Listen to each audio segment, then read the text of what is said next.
दोस्तों स्वागत है आपका टोटल सर्किट चैनल में। दोस्तों मैं आज आपको एक ऐसा इन्वर्टर दिखाने वाला हूं जो साइज में छोटा और वजन में हल्का होता है। ये पुराने भारी आयरन कोर ट्रांसफार्मर से इसका डिजाइन कुछ अलग होता है। इसको कुछ लोग ट्रांसफार्मर लेस इन्वर्टर भी बोलते हैं। दोस्तों इस इन्वर्टर को कैसे बनाते हैं आज की वीडियो में इसी के बारे में देखेंगे। और आप इस इन्वर्टर में रुचि रखते हैं और इसको बनाना चाहते हैं तो वीडियो को आप अंत तक जरूर देखें। वीडियो को स्टार्ट करते हैं।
दोस्तों इन्वर्टर बनकर तैयार हो गया है और मैंने इसका पूरा वीडियो आपको नहीं दिखाया क्योंकि इसमें काफ़ी सोल्डरिंग है और कुछ कमियां भी थी पीसीबी के अंदर। वो मैंने यहाँ पर ये वायर के टुकड़े जोड़ के इसको ठीक कर लिया है। इन्वर्टर को ऑन ऑफ करने के लिए यहाँ पर ये स्विच लगा दिया है। अब यहाँ पर देखेंगे ये ट्रांसफार्मर है, ये 12 वोल्ट से जो डीसी बनता है आगे 230 वोल्टेज, ये ट्रांसफार्मर बनाता है। और इस ट्रांसफार्मर को ड्राइव सेक्शन यहाँ पर देखेंगे, ये 2 मॉसफेट लगा रखे हैं। कुल टोटल इसमें 6 मॉसफेट लगा सकते हैं, लेकिन मैंने इसकी 100 वाट के आउटपुट लेने के लिए 2 ही मॉसफेट का यूज किया है। और यहाँ पर ये ड्राइवर कार्ड है, मॉसफेट को स्विचिंग करने का काम करेगा। और यहाँ पर जो 230 वोल्टेज डीसी बनता है उसको कंट्रोल करने का काम यही कार्ड करेगा। आगे देखेंगे यहाँ पर जो डीसी बनेगा वो इस कैपेसिटर पर आएगा। फिर यहाँ पर देखेंगे ये एस ब्रिज है, यहाँ पर एसी वोल्टेज यहाँ पर बनेगा, इसका डीसी से एसी वोल्टेज बनेगा यहाँ पर। और इस एसी वोल्टेज को ड्राइव करने का काम यहाँ पर ये आईसी करेगी। ये भी SG3525 आईसी है और ये ड्राइवर आईसी लगी हुई है TLP 250। ये मैंने हाई साइड के लिए ही लगाई है और लो साइड का जो ड्राइवर है इसी आईसी से किया है डायरेक्ट। और एसी वोल्टेज की आउटपुट आएगी वो यहाँ पर आएगी। और यहाँ पर देखेंगे ये एनटीसी लगा रखा है, ये टेम्परेचर कंट्रोल के लिए लगा रखा है। यहाँ पर मोसपेट ज़्यादा गर्म हो जाते हैं तो खराब हो जाते हैं, मोसपेट की हीटसिंक के ऊपर इसको एनटीसी को लगा देंगे। और यहाँ पर जो टेम्परेचर सेट होगा वो इस प्रीसेट से सेट होगा। और यहाँ पर आउटपुट का जो ओवर करंट होता है वो इस प्रीसेट से सेट होगा। यहाँ पर ये ट्रांसफार्मर है, इस पर कितना करंट है यहाँ से सेट होगा। यहाँ पर ये मैंने इसका जो लो वोल्टेज होता है प्रोटेक्शन वो यहाँ पर दिया है, इसमें कितने वोल्टेज यानी 11 वोल्टेज 10 पे बंद करना चाहते हैं तो इससे सेट कर सकते हैं। और डीसी वोल्टेज कितना होना चाहिए वो इस प्रीसेट से सेट होगा। और इस ट्रांसफार्मर में स्विचिंग फ्रीक्वेंसी होती है उसको यहाँ से सेट करेंगे। आउटपुट में जो यहाँ पर फ्रीक्वेंसी सेट होगी इस प्रीसेट से सेट होगी। इसको अब टेस्टिंग करते हैं। दोस्तों इन्वर्टर को मैंने यहाँ पर टेस्टिंग पर लगा दिया है, अभी ऑफ है और इनपुट पर आ रहे हैं 12.4 वोल्टेज और करंट है 0 एम्पियर। क्योंकि अभी इन्वर्टर ऑफ है इसलिए 0 करंट आ रहा है। इन्वर्टर को मैं ऑन करता हूँ, यहाँ पर करंट आ रहा है वो नो लोड का करंट आ रहा है, वो 0.36 एम्पियर आ रहा है डीसी। पहले इसके जो आउटपुट वोल्टेज आ रहे हैं वो डीसी वोल्टेज टेस्ट करते हैं।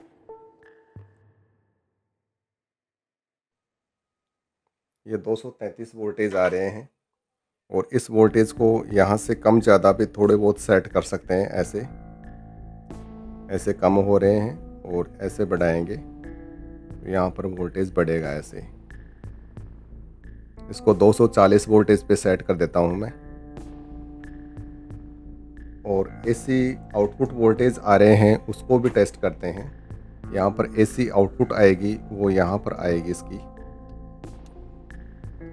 एसी आउटपुट आ रही है वो 236 वोल्टेज आ रहे हैं। और इसकी जो स्विचिंग फ्रीक्वेंसी है एसी आउटपुट की उसको भी टेस्ट करते हैं। ये 50 HZ फ्रीक्वेंसी मैंने सेट कर रखी है और यहाँ से कम ज़्यादा भी और सेट कर सकते हैं, ऐसे बढ़ा भी सकते हैं इसको। ऐसे 51 हर्ट्ज कर दी है मैंने, वापस 50 ही कर देता हूँ। और यहाँ पर ये ट्रांसफार्मर है हाई फ्रीक्वेंसी का, इस पर जो स्विचिंग फ्रीक्वेंसी आ रही है उसको भी टेस्ट करते हैं। वो 13 किलो हर्ट्ज के लगभग आ रही है। अभी नो लोड है, थोड़ी बहुत और बढ़ेगी लोड लगाने के बाद में। लोड के लिए मैं पहले ये एसी वोल्टेज को टेस्ट करने के लिए सबसे अच्छा तरीका है ये मोटर चलाकर देखते हैं। इसमें इन्वर्टर को ऑफ कर लेता हूँ मैं। अब इन्वर्टर को मैं ऑन करता हूँ, ये मोटर चल गई है और इस पर थोड़ा लोड डालते हैं। तो यहाँ पर देखेंगे इनपुट पर करंट बढ़ रहा है इसका।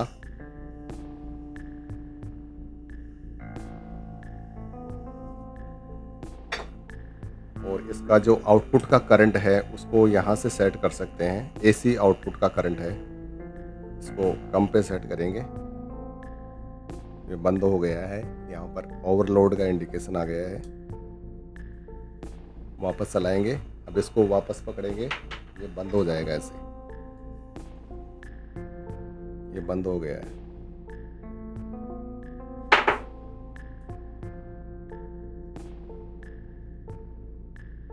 इसको करंट को वापस बढ़ा देता हूँ मैं यहाँ से और चालू कर देता हूँ।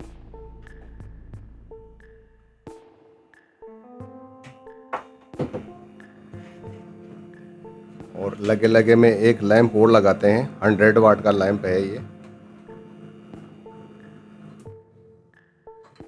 ऑफ हो गया है। इसको थोड़ा और बढ़ाते हैं।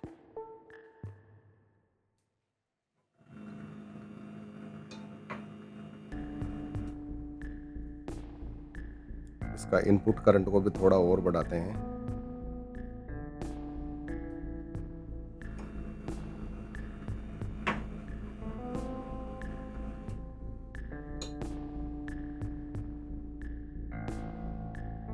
इसका जो लो बैटरी वाला है उसको थोड़ा सा और बढ़ा देते हैं, क्योंकि थोड़े वोल्टेज लॉस होते हैं, इस कारण से भी ये बंद हो सकता है।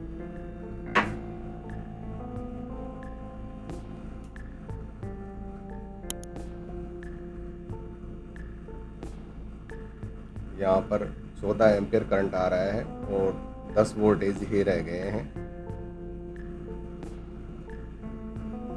इसको मैं साथ ही लगा देता हूँ इसके।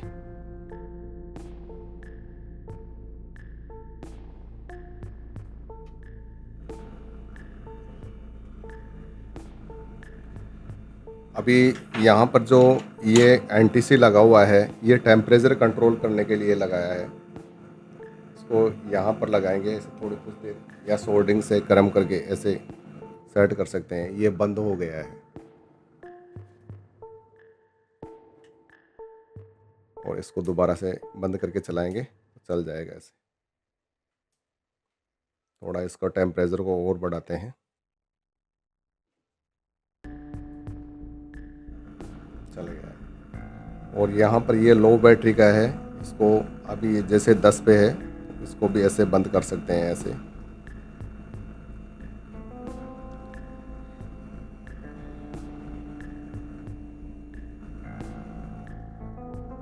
ये ऑफ हो गया है, लेकिन अब ये चलेगा नहीं। लो बैटरी का अलार्म आएगा, बंद हो जाएगा। वापस इसको बढ़ाएंगे थोड़ा, चल जाएगा।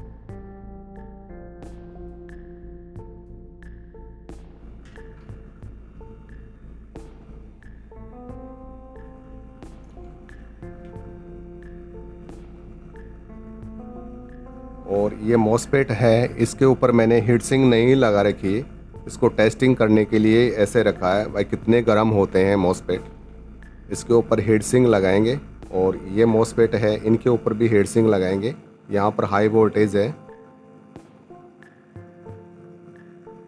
यानी नॉर्मल पोजीशन के अंदर है, ज़्यादा गर्म नहीं हो रहे हैं मॉसफेट। अब यहाँ पर देखेंगे ये जो ट्रांसफार्मर है, इस पर जो स्विचिंग फ्रीक्वेंसी है उसको भी टेस्ट करते हैं लोड के ऊपर।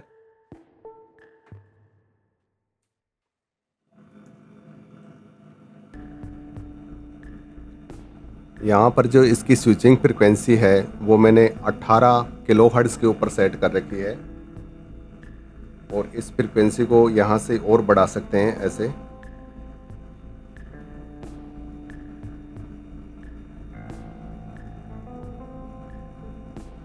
लेकिन इसको 18-20 से ज़्यादा नहीं बढ़ाएंगे।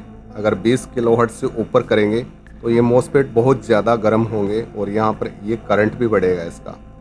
इसको 15 से 18 किलोहर्ट्ज़ के लगभग लगाएंगे, तभी ही सही काम करेगा।